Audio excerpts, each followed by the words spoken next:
नमस्कार, मी विशाल परदेशी. सुप्रभात या बुलेटिनमध्ये आपण सुरुवात करतोय तुमच्या आमच्या सगळ्यांच्याच मनात असलेल्या प्रश्नाच्या उत्तराच्या संदर्भातली. नोव्हेंबरपर्यंत संपूर्ण महाराष्ट्र अनलॉक करण्याची तयारी सुरू झाली असून टप्प्याटप्प्यानं अनलॉक केलं जाईल असं आरोग्यमंत्री राजेश टोपेंनी म्हटलंय. आणि हे अत्यंत महत्त्वाचं यासाठी आहे कारण मुंबईतील लोकल सेवा, चित्रपटगृह, देवस्थान अजूनही पूर्णपणे बंद आहेत आणि यामुळे लाखो लोकांवर उपासमारीची वेळ आली आहे. दिवाळीत किंवा दिवाळीनंतर जर महाराष्ट्रात संपूर्ण अनलॉक झालं तर अर्थव्यवस्थेला मोठी चालना मिळेल. पण हे खरंच नोव्हेंबरपर्यंत होईल का, हे शाश्वतीनं सांगणं आता कठीण आहे. कारण अजूनही दररोज आढळणाऱ्या नव्या रुग्णांची संख्या 11,000च्या घरात आहे आणि ही संख्या अधिक कमी व्हायची गरज आहे. तसंच हिवाळ्यात कोरोना विषाणूचा प्रादुर्भाव अधिक होऊ शकतो असं मत काही तज्ज्ञांनी व्यक्त केलं आहे. त्यामुळे सरकार हा निर्णय कधी घेतं हे पाहावं लागणार आहे.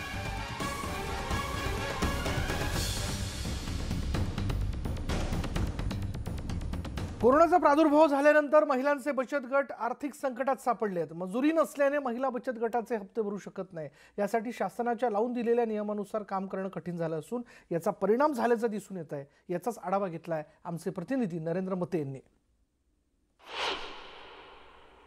कोरोनाचा प्रादुर्भाव झाल्यानंतर मोठ्या प्रमाणात सामान्य नागरिकांच्या जनजीवनावर परिणाम झाला आणि याच संदर्भात बोलण्यासाठी माझ्यासोबत काही महिला आहेत. त्यांचे आर्थिक कशी कुचंबना होत आहे यावर त्या बोलणार आहेत. काय संकट आलं त्यावर त्या सविस्तर माहिती देणार आहेत. काय सांगाल काकू आपण? काय नाही, हे आमचे म्हणजे जे धंदे बसलेले आहे कोरोनामुळे आम्ही आपल्या धंद्यात आमच्यात तूट पडलेली आहे. कोणत्या आम्ही पुढं सरकारचं ते ऑटोवाल्यानंच बनमाळ केलेली आहे. 10 रुपये म्हणतात होती तिकीट, 50 रुपये 100 रुपये घेते. साहेब करणार काय आहे? आम्ही या धंद्यामुळे आमचं सर्व नुकसान झालेलं आहे. गृहिणी जे घरचे काम करत होतो त्याच्यातसुद्धा आमचा तोटा होऊन राहिला आहे. आम्ही करा तो कोण्या तऱ्हेने काय करा. या कोरोनामुळे इतकं त्रस्त झालं आम्ही काही बोलायचं काम नाही. दवाखान्यात जायची सुद्धा आम्हाला परवानगी नाही. आम्ही बँकेत जातो तर बँकेतसुद्धा आम्हाला पैसे मिळण्याची हे नाही आहे. खूप लाईन लावावं लागते. त्याच्यातसुद्धा तूट झालेली आहे. आम्हाला इतकं त्रस्त झाल्यासारखं वाटतं. कोरोना डाऊन म्हणजे असं समजतो आम्ही का भयंकरच काहीतरी आमच्या मागून हे झालेले आहे का आमच्या मागं कोणतं तरी बर्डन आलेलं आहे किंवा आमच्या मागं कोणतं तरी संकट आलेलं आहे. अशा सगळ्या कोरोनानं आम्हाला खूप त्रस्त करून ठेवला आहे. कोरोनामुळे खूपच दुष्परिणाम झाला आहे. आमच्या घरी दुधाचा धंदा व्यवसाय असल्यामुळे दुधाला खूपच नुकसान झालं आहे. पूर्ण कॅनच्या गाडी येत नसल्यामुळे कॅनच्या फेकून द्यायला लागले आणि आता पण दुधाला पाहिजे तसा भाव दिला नाही आहे. पर लिटर मागे 10 रुपयांनी भाव डाऊन केले आहे आणि शेतीला पण फार नुकसान झालं आहे. मजूर भेटत नाही, त्याच्यामुळे शेतीचाही बी फार दुष्परिणाम होत आहे आणि मुलाला पण शाळा बंद असल्यामुळे मुलाचे पण खूप दुष्परिणाम होत आहे. कारण त्याच्यावर पाहिजे तसं हे ऑनलाईन अभ्यास आल्यामुळे त्यांना काही समजू शकत नाही तेवढा अभ्यास काही. आणि घरी पण मग ते जसं त्याच्या शाळेत वेळ जाते तसा घरी पण जाऊ शकत नाही. आपण काय सांगाल तरी? माझं म्हणजे कोरोनामुळे एवढं नुकसान झालेलं आहे की माझे जे गट आहे तर ते त्या गटामध्ये महिला बचतसुद्धा आणून देऊन नाही राहिल्या. कोरोनामुळे त्यांचे खूप नुकसान होऊन राहिले. त्यांना मजुऱ्यासुद्धा मिळून नाही राहिल्या आणि त्यांची महिन्याच्या महिन्या बचत येऊन नाही राहिली. जे काही आम्ही बँकेतून बँक कर्ज म्हणून लोन घेतलेलं होतं ते लोन कसं महिलांना मिळूनसुद्धा राहिलेलं नाही आणि बँकेत गेल्या की बँकेचे कामंसुद्धा होऊन राहिलेले नाही. बँकेमध्ये कोणी येऊ देऊनही राहिलेलं नाही आणि लाईन तर एवढी लावा लागून राहिली का खूपच. आणि जे 2 ते 3 महिला आतमध्ये जावं लागते तर 2-3 महिला जाऊ देत नाही. त्याच्यामुळे आमचे लोनही होऊन नाही राहिले, काहीच होऊन नाही राहिले. आणि आशेचं जे काम आहे आशाच्या याच्यामध्ये जे आम्ही कोरोना टेस्ट करायला जात आहोत तर आम्हाला म्हणजे कोरोना टेस्ट गावामध्ये करू देऊन नाही राहिले. कारण तुम्ही कोरोना काढता आणि गाडी बोलवून आम्हाला नेता, याच्यासाठी आम्हाला दरवाजात पण येऊ देऊन नाही राहिले. आमच्या म्हणजे गटामध्ये महिला आहे, ज्या गटामध्ये महिला आहे ते परतफेड करत नाही. कारण की त्यांची म्हणजे आर्थिक परिस्थितीच नसल्यामुळे, त्यांची मजुरी नसल्यामुळे त्या परतफेड करू शकत नाही. आणि कर्ज जर घ्यायला गेलं बँकेमध्ये तर त्यांना कर्ज नाही मिळत आहे. कारण की ते सोशल डिस्टन्सिंग वगैरे त्याच्यामुळे त्यांना ते पण मिळत नाही आहे. एकंदरीतच शासन पातळीवर जो कोरोनाच्या नियमाचा जो बाव केला जात आहे त्यामुळे सर्वसामान्य नागरिकांना याचा मोठा फटका बसत असल्याचं दिसून येतं. नरेंद्र मते, न्यूज 18 लोकमत, भिवापूर, वर्धा. आणि यानंतर आपण थेट जातोय आमच्या प्रतिनिधी प्रणाली कापसे आपल्याबरोबर. प्रणाली, अनलॉकच्या दिशेने टप्प्याटप्प्याने खरं तर आपण वाटचाल करतोय, पण संपूर्ण अनलॉक याबद्दल सुतोवाच केलेल्या आरोग्यमंत्र्यांनी पण रोजची रुग्णांची संख्या लक्षात घेता, म्हणजे एकूण आकडा अजूनही कमी तसा व्हायला तयार नाही आहे, पण तो आवेगात आहे असं म्हटलं जात आहे, कितपत शक्य आहे संपूर्ण अनलॉक करणं?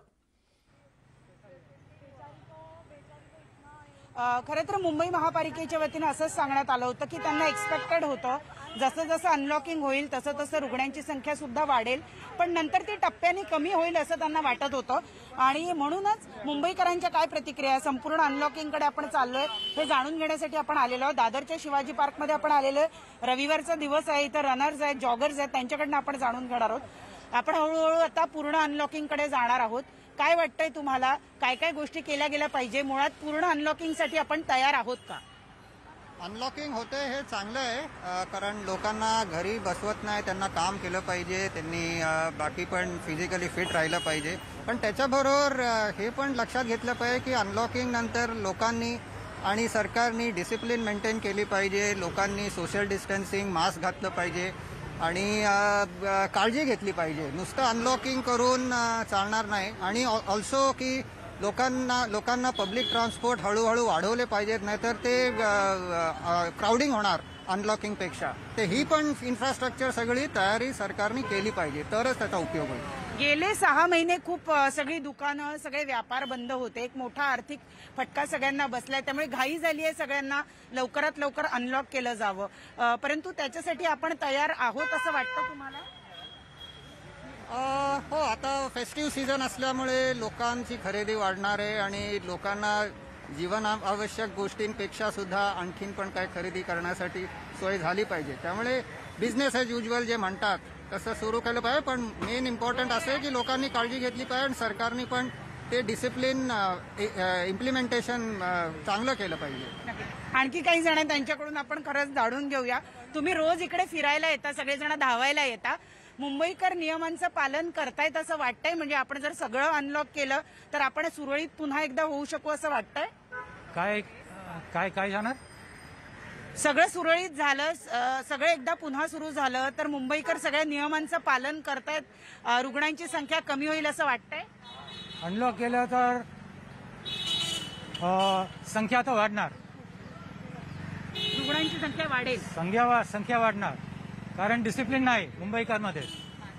पुऱ्या इंडियामध्ये डिसिप्लिन नाही, संख्या तर वाढणार.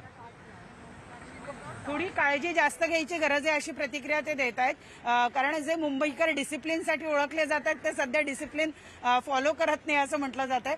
तुम्ही पण इथे रोज येत आहे, तुम्हाला असं वाटतं की मुंबईकर नियमांचं पालन करत नाहीयेत आणि त्याच्यामुळे संपूर्ण अनलॉक केलं तर रुग्णसंख्या वाढेल? आज हर आदमी का हेल्थ का रिक्वेस्ट खुद का रहता है, तो किसी को भी आप बोलोगे नहीं करने का तो उनको पसंद नहीं है. लेकिन अगर हेल्थ हैजार्ड है तो हर आदमी अपने हिसाब से जितना भी रेस्ट्रिक्शन लेना है वो लेता है. लेकिन आज हेल्थ कॉन्शियस जितने भी लोग हैं और घर के अंदर है वो लोग पॉजिटिव होके आ रहे हैं. तो इज लॉकडाउन एन आंसर?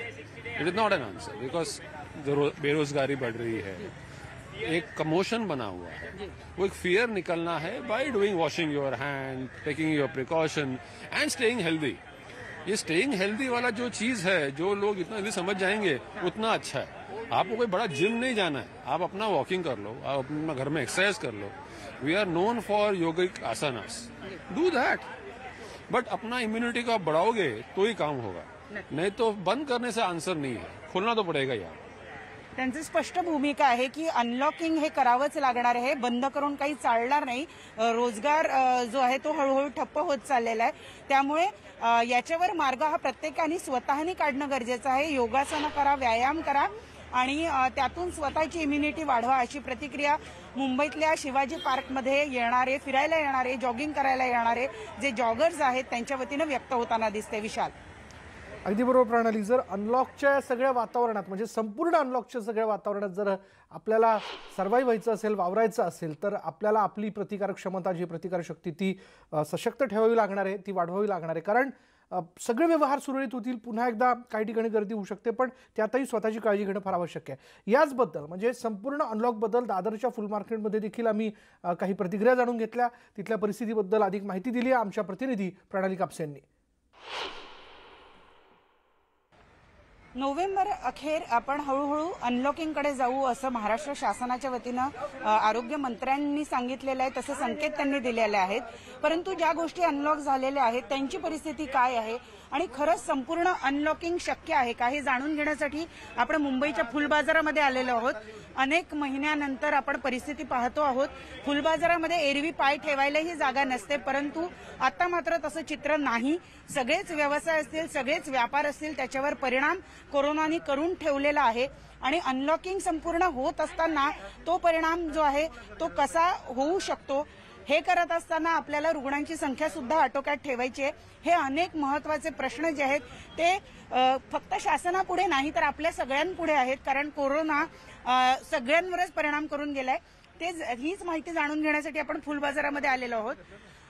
तुम्ही कधीपासून दुकान सुरू केलेलं आहे आणि तेव्हापासून व्यापाराची परिस्थिती काय आहे? आपण संपूर्ण अनलॉक केलं पाहिजे का? हो, करणं खरं तर गरजेचं आहे, कारण फुलबाजारामध्ये शेतकऱ्यांचं एवढं अतोनात नुकसान झालेलं आहे. कारण हा आमचा पिकाचा पिरियड असतो साधारणतः 2 महिने ते 2.5 महिने. 2.5 महिन्यात जर गोंडा काढला नाही तर काढून फेकून द्यावा लागतो. आतापर्यंत 2 टर्म अशा गेल्यात की अक्षरशः भांडवल जे गुंतवलं पाडव्याच्या अपेक्षेने हे केलं. पाडव्याच्या सुरुवातीला लॉकडाऊन झालं, त्याच्यानंतर गणपती आले, आता दसरा, श्रावण महिना अख्खा असाच गेला. त्याच्यामुळे एवढं मोठ्या प्रमाणात नुकसान झालं का काही शेतकरी अक्षरशः बाहेरून पैसे काढून त्यांनी शेतकऱ्यांना दिले होते, प्लांट दिले होते लावायला, त्या अपेक्षेने धंद्याची अपेक्षा ठेवली होती. लॉकडाऊन झाल्यामुळं म्हणजे सगळं नुकसान झालेलं आहे. आणि आमचा हा माल जो आहे अगदी नाशिवंत माल आज जर संपला नाही तर उद्या अक्षरशः फेकून द्यावा लागतो. गावाकडे पण असेच आहे. लॉकडाऊन असल्यामुळं गावावरनं शेतकऱ्यांच्या गाड्या भरून आल्या नाहीत, माल तोडला शेतकऱ्यांनी, तिथंच बांधावर टाकून दिला, रस्त्यावर खाली केला, बाजारात येऊ शकला नाही. एवढी अवघड परिस्थिती झाली. आता खरं तर हळूहळू अनलॉक व्हायला सुरुवात झाली आहे, तुमचा बाजार पण उघडायला सुरुवात झालेला आहे. तर पूर्वीसारखी परिस्थिती व्हायला किती वेळ लागेल असं वाटतंय तुम्हाला? आणि अनलॉकिंग सगळं झालं, लोक इथं मोठ्या प्रमाणावर यायला लागली, तर कोरोनाची भीती ती मनात राहणारच आहे, त्याचं काय करणार? कोरोनाची भीती ही प्रत्येकाच्या मनामध्येच आहे. तर त्यामुळं मार्केटमध्ये अक्षरशः जी सुशिक्षित मंडळी आहेत ते अजून कुणं खरेदी करता कोणी बाहेर पडलेले नाहीयेत, जो तो आपल्या जीवाला घाबरतोय. त्यामुळे फुलं ही काय गरजेचीच वस्तू आहे असा काय भाग राहिलेला नाहीये. एकदा नेला तर तो 8 दिवस ती फुलं देवाला पुरू शकतो. त्यामुळं बाहेर लोक कोणी पडायला मागत नाही. लोकांना येण्यासाठी ट्रेन नाहीये, गाड्या नाहीयेत, ट्रॉफिक असल्यामुळं फुलं घ्यायचे मध्ये 2 तास वेळ त्यांच्याकडे नसतो. त्यामुळे ते कोणी येत पण नाही, फुलं घ्यायला कोणी गिरायक पण नाहीये. आणि अत्यावश्यक गोष्ट नसल्यामुळे म्हणजे जीवनावश्यक वस्तू ही फुलं जीवनावश्यक वस्तूमध्ये मोडत नाही. त्यामुळे हे आपल्या घरी पाहिजेत असा काय त्यातला भाग नाहीच आहे. संपूर्ण अनलॉक केलं तर इथे लोकांची संख्या वाढेल. व्यापारी म्हणून तुम्हाला काय वाटतं? कारण शेवटी माणूस तुम्ही पण आहात, जीवाची भीती तुम्हाला पण आहे, पण व्यापारी म्हणून तुम्हाला काय वाटतं? आता मी तुम्हाला एक 4 दिवसापूर्वीचा एक अनुभव सांगतो. गणपती बसायच्या अगोदर 2 दिवस आमचं दादर जुना फुल मार्केट आणि दादर नवीन फुल अशी 2 मार्केट आहेत. तर ब्रिजवरती येऊन ह्या मार्केटची गर्दी बघितल्यामुळं मीडियावाल्यांनी वरून फोटो घेतल्यामुळं पोलीस स्टेशनने आमच्याकडे 2 दिवस 3 दिवस मार्केट बंद केलं. ही इकडचे सगळे कस्टमर त्या नवीन मार्केटला गेले. नवीन मार्केटला गेल्यामुळं तोबा गर्दीत म्हणजे गर्दी भरपूर झाली गेली. सगळी मुंबईची लोक एका ठिकाणी फुलं घ्यायला गेल्यामुळं जिथं करोनाचे 5 लोक तिथे 500 लोक तयार झाले गर्दीमुळं. म्हणजे हा जो रोग होतो हा केवळ गर्दीमुळेच होते. तुम्ही सावध डिसिजन पाळले का त्याच्याला काही म्हणजे असं काय ती एवढं होतं असं काही भाग नाही. पण प्रत्येकाने सोशल डिस्टन्स पाळलं पाहिजे, स्वतःने प्रत्येकाची काळजी घेतली पाहिजे, तर तो बरा होतो, चांगला होतो. गव्हर्नमेंटने सुविधा केलेल्या आहेत, गव्हर्नमेंट त्यासाठी झटतं आहे, त्यामध्ये काय दुसरा हे नाहीये. त्यामुळे यांचं म्हणणं आहे की हळूहळू अनलॉक करायला काही हरकत नाही. जो त्यांचं नुकसान झालंय ते नुकसान खरं तर भरून निघेल असं नाहीये. आपण बघतो आहोत ही संपूर्ण परिस्थिती इथली जी आहे ती गेल्या काही दिवसातली हळूहळू पूर्ववत होते असं वाटतं आहे, परंतु त्याला बराच कालावधी लागेल असं सगळं आपल्याला इथल्या जे दुकान मालक आहेत त्यांच्या वतीनं कळतं आहे. परंतु शेवटी हळूहळू सगळं सुरू करणं या व्यतिरिक्त पर्याय नाही अशीच भावना ते इथं व्यक्त करतायत. व्हिडिओ जर्नलिस्ट बाळकृष्ण शेट्टीसह प्रणाली कापसे, न्यूज 18 लोकमत, मुंबई.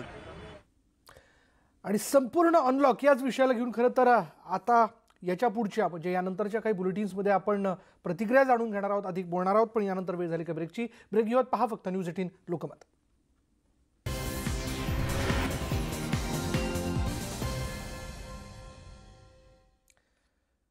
आणि ब्रेकनंतर आपण बघणार आहोत पुण्यातनं बातमी. पुण्यात कोरोना आटोक्यात येत असल्याचं चित्र असलं तरी डिसेंबर जानेवारीत कोरोनाची आकडेवारी वाढणार असल्याचा अंदाज केंद्रीय पथकानं वर्तवलेला आहे. आणि त्यामुळे वर्षाअखेर आणि नव्या वर्षाची सुरुवात पुणेकरांसाठी काळजीची राहणार असल्याचं स्पष्ट आहे. कोरोनाच्या पार्श्वभूमीवर केंद्र सरकारचं पथक पुण्यात आलं असून जम्बोसह बाधित क्षेत्राची पाहणी त्यांनी केली. कोरोनाची सद्यस्थिती, त्याचे परिणाम आणि वाढीची चिन्ह या अनुषंगाने महापालिकेला काही सूचनाही करण्यात आलेल्या आहेत. पुढील 1.5 महिना म्हणजेच नोव्हेंबर अखेरपर्यंत रुग्णसंख्या आणखी कमी होईल असं पथकातील तज्ज्ञ डॉक्टरांनी सांगितलं. परंतु डिसेंबर आणि जानेवारीत मात्र संसर्गाचा वेग वाढण्याची शक्यता तज्ज्ञांनी वर्तवली आहे. सध्या आपला जनरल सर्वे जो चालू आहे त्याबरोबर त्यांनी सांगितलं की कोमॉर्बिड पेशंटचा सर्वे जास्तीत जास्त करणं, जास्तीत जास्त त्याच्यावर लक्ष केंद्रित करणं गरजेचं आहे. जेणेकरून कोमॉर्बिड पेशंट्सला जर लक्षणं दिसत असतील तर त्यांची तातडीने तपासणी करणं आणि त्याच्या पाठीमागचा उद्देश हाच आहे की अर्ली डिटेक्शन आणि अर्ली ट्रीटमेंट जर केली तर आपली मॉर्टॅलिटी रेट हा कमी होऊ शकतो. ही एक महत्त्वाची सूचना त्यांनी केली. आणि दुसरी सूचना त्यांनी अशी केली होती की कदाचित डिसेंबर एंड किंवा जानेवारीमध्ये सेकंड सर्ज येऊ शकतो. थोडीशी संख्या रुग्णांची त्यावेळेस वाढण्याची शक्यता आहे.